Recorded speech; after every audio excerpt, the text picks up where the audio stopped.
తిరుమలకి కాలినడకన ప్రయాణమనే ఒక కొత్త నాటకాన్ని మొదలుపెట్టారు.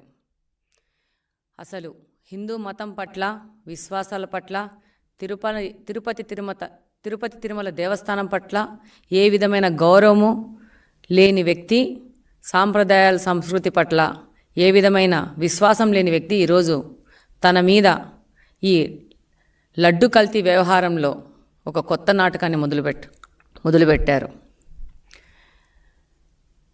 జగన్మోహన్ రెడ్డి గారు ఏ రోజైనా సతీ సమేతంగా తిరుపతి తిరుమల దేవస్థానానికి ఏ రోజైనా వెళ్ళారా? మన సాంప్రదాయంగా బ్రహ్మోత్సవాలకి దంపతులు వెళ్ళి పట్టు వస్త్రాలు ఇస్తారు. ఆ విధంగా ఏ రోజైనా తన సతీమణిని తీసుకెళ్ళి పట్టు వస్త్రాలు ఏ రోజైనా ఆయన సమర్పించుకున్నారా? ఆయన వేరే మతాన్ని విశ్వసిస్తారు కాబట్టి తిరుమలకి వెళ్ళినప్పుడు ఏ రోజైనా నేను హిందూ మతాన్ని గౌరవిస్తాను అనే డిక్లరేషన్ ఏ నోటైనా ఇచ్చారా? మీరందరూ చూస్తుంటారు. అబ్దుల్ కలాం గారు కానీ వేరే వాళ్ళు ఏ అన్యమతస్థులు తిరుపతి తిరుమల దేవస్థానానికి వెళ్ళినప్పుడు డెఫినెట్గా అట్లా డిక్లరేషన్ ఇచ్చి దర్శనం చేసుకుంటారు. ఈయన ఏ రోజైనా ఈ డిక్లరేషన్ ఇచ్చారా? పవిత్రమైన తిరుమల తిరుపతి దేవస్థానం యొక్క లడ్డూను అపవిత్రం చేసి దానివల్ల వస్తున్న నష్టాన్ని భర్తీ చేసుకోవడానికి కొత్త నాటకాలు మొదలుపెట్టారు. లడ్డూను తయారు చేసే నెయ్యిలో కల్తీ జరిగింది, అది వాస్తవం. దీనివల్ల ఎంతోమంది భక్తుల మనోభావాలు దెబ్బతిన్నాయి. కేవలం కమిషన్లు కక్కుర్తిపడి ఇలాంటి దురాగతనానికి ఈ 5 సంవత్సరాలు వీరు పాటుపడ్డారు. మేము కూడా జూలై 14వ తేదీ మేము దర్శనం చేసుకోనికి వెళ్తే ఆ రోజు మీడియాతో మాట్లాడడం జరిగింది. అది మీడియా సంస్థలు కూడా ప్రసారం చేసినాయి. ఆ రోజు మేము మాట్లాడడం జరిగింది. మారుస్తారని కోరుకుంటున్నాను. లడ్డు నాణ్యత పెంచడానికి ఆ రోజు తిరుపతి దేవస్థానంలో దర్శనం అయిపోయినాక ప్రసాదాలు ఇస్తారు. దాని క్వాలిటీ ఎంత దిగజారిందంటే అధికారులకు కూడా ఇప్పుడే చెప్పి రావడం జరిగింది. వాళ్ళు అంటారు మేము ఆర్గానిక్ ప్రోడక్ట్ వాడుతున్నామని చెప్పేసి. ఈ యొక్క ప్రసాదాలు ఒక క్వాలిటీతో భక్తులకు అందించాలని చెప్పేసి వాళ్ళకి లెటర్ రాస్తాము. అలాగనే వాళ్ళకి మీ ద్వారా కూడా విన్నవించుకుంటున్నాము. వాళ్ళు తప్పకుండా ఈ విషయాన్ని గమనించి వీటినన్నింటినీ మారుస్తారని కోరుకుంటున్నాను. ఈ రోజు ఈ విషయం బయటకు వచ్చింది, కానీ ఇది జూలై 14th మేము దర్శనానికి వెళ్ళినప్పుడే తిరుపతి లడ్డు క్వాలిటీ తగ్గింది, దాని మీద చర్యలు తీసుకోండి అని చెప్పేసి సంబంధిత అధికారులకి ఒక విజ్ఞప్తి చేసుకొని రావడం జరిగింది. ఇదే కాకుండా ఈరోజు దీని నుంచి తప్పించుకోవడానికి ఎట్లా పడితే అట్లా విమర్శలు చేస్తూ ఉన్నారు. అసలు ప్రజలందరూ చూస్తున్నారు. కొంతమంది పెద్దవారు సొసైటీలో పెద్ద హోదాల్లో ఉన్నవాళ్ళు ఎంత అధ్వానంగా మాట్లాడుతున్నారంటే తప్పు చేసిన వాళ్ళు తప్పు చేసినాము అని చెప్పేసి ఒప్పుకోవడము, లేకపోతే మౌనంగా ఉండడం చేయాల. కానీ దొంగ అన్నట్టు వీళ్ళే తప్పు చేసి వీళ్ళే దీనికి గుళ్ళల్లో పూజలు చేయడము, తిరుమలకి కాలినడకపోవడం అంటే కొత్త డ్రామాలు మొదలుపెట్టారు. ప్రజలందరూ గమనిస్తున్నారు మీ యొక్క నాటకాలని. ప్రజలందరికీ అర్థమవుతోంది గత 5 సంవత్సరాల నుంచి మీరు ఏ అబద్ధాలు మాట్లాడినారో. ఈరోజు ఓడిపోయి 11 సీట్లకు పరిమితమైనా కానీ మీ యొక్క పద్ధతి ఏ విధంగా మారలేదనే విషయం ప్రజలకందరికీ అర్థమవుతుంది.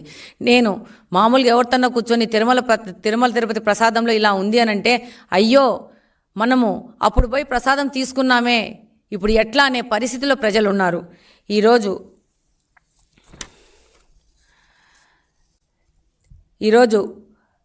ఈ ప్రక్షాళన చేస్తున్నామని చెప్పేసి చంద్రబాబు నాయుడు గారి పాలనలో ఏదో జరిగింది, అందుకని పూజలు చేస్తున్నాం, ప్రక్షాళన చేస్తున్నామని అంటున్నారు. ప్రజలు దీన్ని చూసి నవ్వుతున్నారు. ఈరోజు ప్రక్షాళన చేస్తామని చేస్తున్నారు కదా, మీ యొక్క భార్యని ఏ రోజైనా కానీ మీరు తిరుపతి తిరుమల దేవస్థానానికి తీసుకెళ్లారా? ఈరోజు కాలినడక మీద మీరు తిరుమలకి వెళ్తున్నాం అంటున్నారు. ఇప్పుడు మొదటిసారి మీరు తిరుమలకి వెళ్తున్నారా కాలినడకన? ఇంతకుముందు ఎప్పుడైనా వెళ్ళారా? లేకపోతే ఈ యొక్క అపవాదు నుంచి తప్పించుకోవడానికి ఈ నడక అనే కొత్త నాటకాన్ని మీరు మొదలు పెడుతున్నారా అనేది మేము ఈ సందర్భంగా మిమ్మల్ని ప్రశ్నిస్తున్నాం. ఈరోజు ఈ వైసీపీ వాళ్ళు తిరుపతి తిరుమల దేవస్థానాన్ని ఒక ఏటీఎం లాగా మార్చేసుకున్నారు. ఏ రోజు కానీ హిందూ సాంప్రదాయాలకు సంబంధించిన పూజలు చేయని జగన్మోహన్ రెడ్డి గారు టీడీపీ హయాంలో పాపాలకు ప్రక్షాళన అని చెప్పేసి దేవాలయాల్లో పూజలంటూ ఒక కొత్త నాటకాన్ని మొదలుపెట్టడము, ఈ యొక్క కల్తీ నెయ్యి యొక్క కర్త కర్మ క్రియ వైసీపీకి సంబంధించిన నాయకులు, దాని నాయకుడు జగన్మోహన్ రెడ్డి గారు అనేది ప్రతి ఒక్కరికి తెలుసు. దీని నుంచి తప్పించుకోవడానికి దేశంలోనే కాదు ప్రపంచం మొత్తం ఉన్న హిందువుల మనోభావాలు ఈరోజు దెబ్బతీశారు. దాని నుంచి తప్పించుకోవడానికి వీళ్ళు కొత్త నాటకం మొదలుపెట్టడం జరిగింది. ఈరోజు స్వామివారి లడ్డూను ఈరోజు ఈ డేట్కు చూస్తే పాత పోయిన వాళ్ళకి, పాత లడ్డూగా ప్రసాదంగా తీసుకున్న వాళ్ళకి, ఈరోజు లడ్డు ప్రసాదంగా తీసుకున్న వాళ్ళకి ప్రత్యేకంగా ఎంత తేడా ఉందో అర్థమైపోతుంది. ప్రతి ఒక్కరు ఇదే మాట్లాడుకుంటున్నారు. ప్రపంచవ్యాప్తంగా తిరుపతి తిరుమల దేవస్థానం యొక్క లడ్డూకు ఎంతో విశిష్టత ఉంది. ప్రతి ఒక్కరూ తిరుపతి లడ్డూ కోసం ఎదురు చూసే పరిస్థితుల నుంచి తిరుపతి లడ్డూ మనం తిన్నామా ఈ 5 సంవత్సరాల్లోనే బాధపడే స్థితికి ఈ వైసీపీ ప్రభుత్వము మన తిరుపతి దేవస్థానాన్ని తీసుకొని వచ్చింది. రివర్స్ టెండరింగ్ అనే ప్రక్రియ అధికారంలో రాగానే మొదలుపెట్టి, అది పోలవరం ప్రాజెక్టుతో మొదలుపెట్టి రివర్స్ టెండరింగ్ అని చెప్పేసి కమిషన్లు కకృతిపడి దాన్ని ఆ రివర్స్ టెండరింగ్ని టీడీటీకి కూడా తిరుపతి తిరుమల దేవస్థానానికి కూడా అంటించి ఆ రివర్స్ టెండరింగ్లోనే కమిషన్ల కక్కుర్తిపడి ఈ విధంగా కల్తీలు చేయడం అనేది చాలా బాధాకరమైన విషయము. ప్రతి ఒక్క హిందువు, ప్రతి ఒక్క భక్తుడు, తిరుపతి తిరుమల దేవస్థానికైనా ప్రతి ఒక్క భక్తుడి మనోభావాలను దెబ్బతీశారు. ఈరోజు ఆ పార్టీలోని పెద్ద మనుషులు, పెద్ద పెద్ద హోదాలో ఉన్నవాళ్ళు, స్పీకర్ హోదాలో ఉన్నవాళ్ళు ఆ రోజు వాళ్ళకి ప్రభుత్వ యొక్క న్యాయపరమైన సలహాలు ఇచ్చేవాళ్ళు మాట్లాడుతున్నారంటే ప్రతి ఒక్కరు ఆలోచించాలా. ఎంత అధ్వానంగా మాట్లాడుతున్నారంటే ఇక మనము ఇక్కడ మాట్లాడుకోనికి కూడా మనకు సిగ్గేసే విధంగా మాట్లాడుకుంటున్నారు. వీళ్ళే కల్తీ చేశారు, మళ్ళీ వీళ్ళే వెళ్ళి గాంధీ బొమ్మ చుట్టూ, విగ్రహం చుట్టూ నల్ల చొక్కాలు వేసుకొని తిరగడం అనేది అసలు ఏమి మాట్లాడాలో అర్థం కావట్లేదు. ఈ జగన్మోహన్ రెడ్డి గారు తన సిబిఐ కేసుల మీద మాత్రము విచారణ కోర్టుకు వెళ్ళడు, కానీ ఈ యొక్క లడ్డు వ్యవహారంలో సిబిఐ విచారణ కావాలా అని నేను అడుగుతున్నాను. అలాగనే టీటీడీ అంటే పవిత్రతకు పేరు. అలాంటి పవిత్ర సంస్థ పాలక మండలిలో సభ్యులుగా ఎలాంటి వాళ్ళని నియమించారు వీళ్ళ హయాంలో? లిక్కర్ స్కామ్లో నిందితులైన వ్యక్తులని, హత్య కేసులో నిందితులైన వ్యక్తుల్ని ఇక్కడ పాలక మండలిలో సభ్యులుగా నియమించిన వ్యక్తులు ఎవరంటే ఈ జగన్మోహన్ రెడ్డి గారు. ఇలాంటి వ్యక్తులు పాలక మండలిలో చేరితే ఇలాంటి పనులు చేయకుండా ఎలాంటి పనులు చేస్తారు?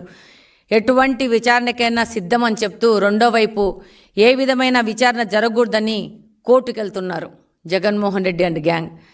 ఒకవైపు విజిలెన్స్ విచారణ జరుగుతుంటే మరోవైపు వీళ్ళు కోర్టు మెక్కులు ఎక్కుతున్నారు. అలాగనే సిట్ విచారణ ఆదేశిస్తే దాని మించి కూడా విమర్శలు చేస్తూ ఉన్నారు. ఒక్కసారి ప్రజలందరూ ఆలోచించుకోవాలి. ఇలాంటి వ్యక్తులను గత 5 సంవత్సరాలు మనము అధికారంలో నిలబెట్టిందనేది ప్రజలు ఆలోచించుకుంటున్నారు. ఈరోజు హిందూ దేవాలయాల యొక్క పవిత్రతను మొత్తం నాశనం చేసిన వ్యక్తి, నాశనం చేసిన పార్టీ ఏదంటే వైసీపీ పార్టీ అని ముక్త కంఠంతో ప్రజలందరూ మాట్లాడుకుంటున్నారు. ఏ యొక్క మతానికి ఇంత అగౌరవము, ఇంత అభద్రత ఏ పార్టీని, ఏ రాజకీయ పార్టీ ఇంతవరకు కలగజేయలేదు. ఈ యొక్క 5 సంవత్సరాల్లో ఈ వైసీపీ పార్టీ ఈ యొక్క టీటీడీ బోర్డును కానీ, టీటీడీ పవిత్రతను కానీ దిగజారు చేసింది. ఈరోజు సుప్రీంకోర్టుకు కూడా వెళ్ళి ఈ లడ్డు వ్యవహారం ఎవరూ మాట్లాడకూడదని ఒక గాగ్ ఆర్డర్ని తెచ్చుకునేందుకు జగన్మోహన్ రెడ్డి ప్రయత్నిస్తున్నారు అని అంటే ప్రతి ఒక్కరు ఆలోచించాలా. ఆ రోజు ఎలక్షన్స్ అప్పుడు వివేకానంద రెడ్డి గారి హత్య గురించి ఎవ్వరూ మాట్లాడకూడదని కోర్టుకెళ్ళి కోర్టు ద్వారా ఎవరినీ మాట్లాడనీయకుండా ఈయన ఆర్డర్ తెచ్చుకున్నారు. ఈరోజు వాళ్ళు చేసిన ఇంకొక పనికిమాలిన పనికి, ఒక కుట్రకు ఎవరూ మాట్లాడకూడదు అని చెప్పేసి ఒక భావ వ్యక్తీకరణ స్వేచ్ఛను అరికట్టాలని చెప్పేసి ఈరోజు జగన్మోహన్ రెడ్డి గారు కానీ, వైసీపీ పార్టీ కానీ ప్రయత్నిస్తున్నారంటే చాలా అవమానకరము. వాళ్ళు తప్పు చేయలేదు అని మాట్లాడుతున్నారు కదా, ప్రతి ఒక్క విచారణకు సిద్ధమని ధైర్యంగా ముందుకు పోండి. విచారణలో మీకు పడే శిక్ష మీకు పడుతుంది డెఫినెట్గా. కానీ హిందూ మత ఆచారాలను, సాంప్రదాయాలను, సంస్కృతిని దెబ్బగొట్టిన వ్యక్తిగా జగన్మోహన్ రెడ్డి గారు కానీ, వైసీపీ పార్టీ కానీ ఈరోజు చరిత్రలో నిలిచిపోయింది. ఈ యొక్క అపవాదును మీరు ఎన్ని కుట్రలు వేసినా, ఎన్ని కుతంత్రాల మీద పోయినా కూడా మీరు చెరుపుకోలేరనేది వాస్తవము. ఇంతటికి ఈ యొక్క మీ నాటకాలు, డ్రామాలు ఆపేసి విచారణకి సహకరించండి.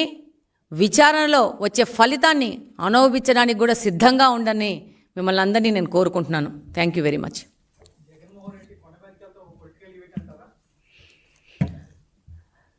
డెఫినెట్గా జగన్మోహన్ రెడ్డి గారు ఈరోజు 11 సీట్లతో గెలిచి ఆయన చేయడానికి పని ఏమీ లేక ఆయన తన మీద ఉన్న ఈ యొక్క ఆరోపణలను ఎదుర్కోలేక ఇలాంటి ఒక నాటకాలకు మొదలు పెట్టారు.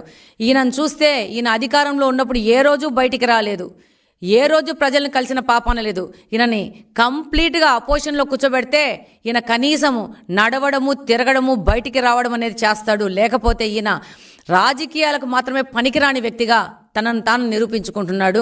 ఈరోజు తనకు ఏదో ఒక ప్రజలలో ఒక మూమెంట్ ఉండాలని చేసే పనులు కానీ ఒక్క భక్తుడు, ఒక్క హిందువు కూడా జగన్మోహన్ రెడ్డి గారిని నమ్మే పరిస్థితిలో ఈ ఆంధ్రప్రదేశ్లో కానీ, ఈ భారతదేశంలో కానీ, ఈ ప్రపంచంలో కానీ ఎవ్వరూ లేరనేదే వాస్తవమని ఈ సందర్భంగా తెలియజేస్తున్నాను.